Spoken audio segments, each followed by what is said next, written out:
I found sort of finding the emotional vulnerability of Dan, especially in the third act, quite challenging.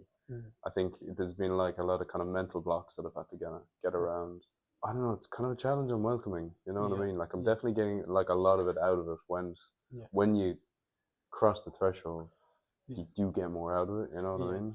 Yeah, because plus with none of these characters are like us. Dan is nothing like you, No, yeah, and yeah, that is all. Is all in yeah. itself is a challenge to It play is quite. someone. It is, yeah. But at the same time, you can find similarities with the characters. Yeah. But then the differences are so present as well that you kind of Yes. have to like really kind of rely on this, but like really work on this and Yes. to actually Yes. create the characters themselves. Yes. Yeah.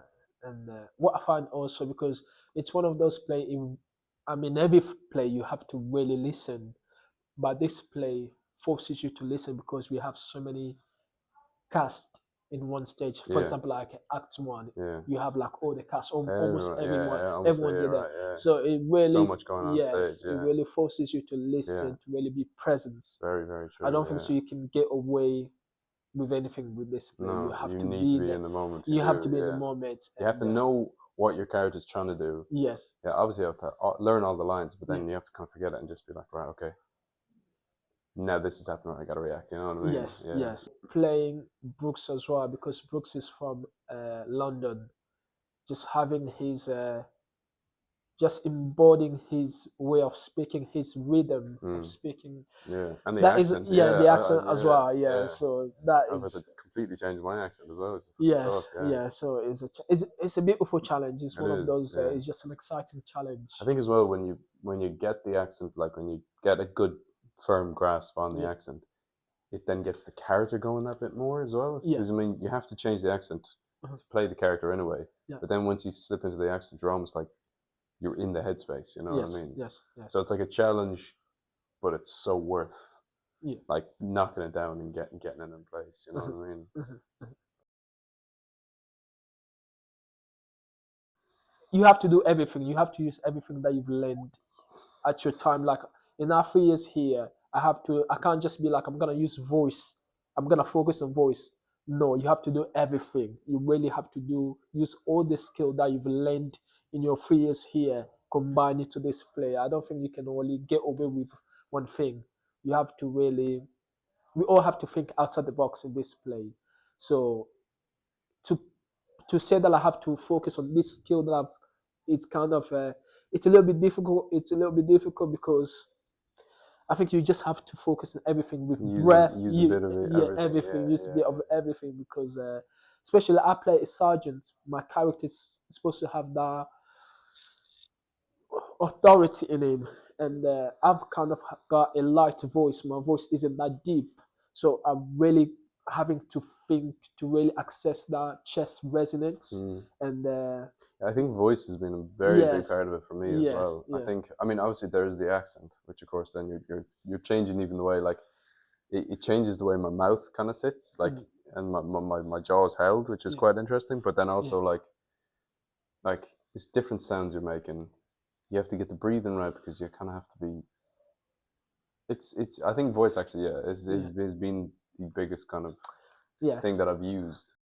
mm, I think for me, it's I've kind of realized how much myself I project onto my own characters, and it's quite interesting then seeing the similarities, like we were talking about earlier, the similarities and the difference in myself and the character, and actually saying like, okay, I'm projecting this amount of myself onto this character. mm, This, and this is actually useful, but this, and this is not something Dan would do. This is mhm, something I would do. mhm, So, what would Dan do instead? mhm, And so then you kind of have to create situations where, or create reactions mm, Dan would have in these certain situations yeah, to kind of fill in the character as a whole. You know mhm. what I mean? It's almost like you're trying to do everything. You're trying to combine a Yeah, bit of yourself, a yeah, bit of that, but yeah, you'd be like, oh, this is a bit too much of yeah. me.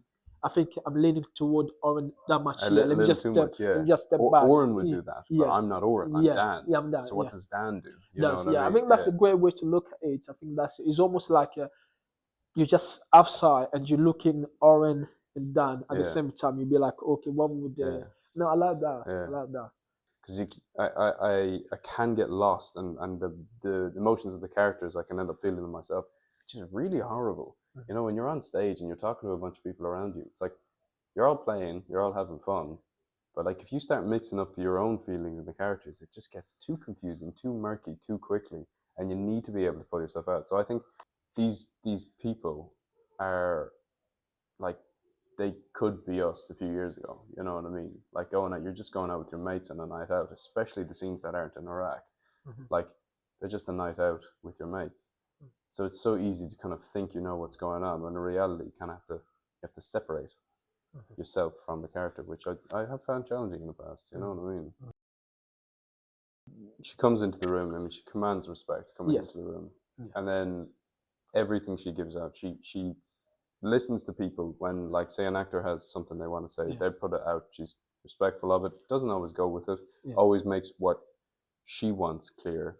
What she's trying to get to clear. Doesn't, like, she tries to cut down the confusion, and like it's kind of straight to the point in a way that's respectful to everybody in the room. And like her ideas, like the stuff she brings in is just incredible. Like we did this little exercise the other day.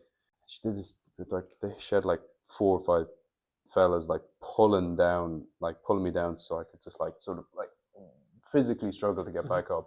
And it was just like, I don't even know where the hell she got this exercise, but it was just brilliant. Like you walk around, you releasing things you didn't even know were there. And she has this very specific eye.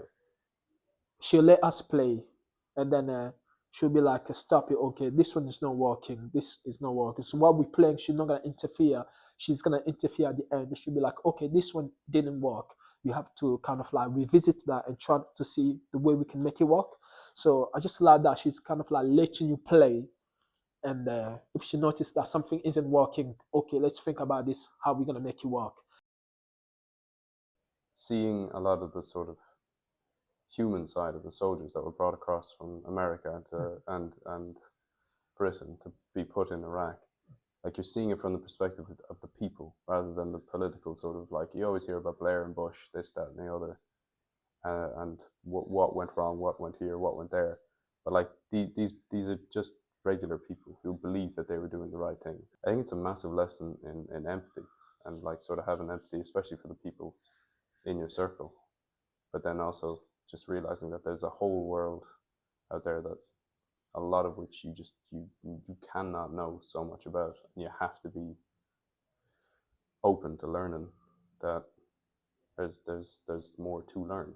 Yeah, it's very educational to any young person that willing to take those steps, the steps that those young people in the play take, the decision for them to go to war without actually realizing what are we actually facing. Because in the play, one of the characters said, "This is Friday night." You know, to me, it just shows how naive that character was before going to war. Because to his mind, it was like, "Oh, we're gonna go to war, chill." But when you're in war, it's a different situation. That is the reality. That is real. There's no, you haven't got 2 lives. You only got 1 life. So it's tearing that all away. It's showing for what it really is. Yes. Like the war scene is horrible. There's noise, unbelievable noises, firing. There's like there's soldiers dying. You know what I mean? Like it's the truth of what it is, as close as we can get on stage, of course. And then it's coming back and it's showing the aftermath of what happens when people go off to war. In the old fire station from the 28th until the 7th of March, 28th February to the 7th of March. Yes. Yeah. Lovely.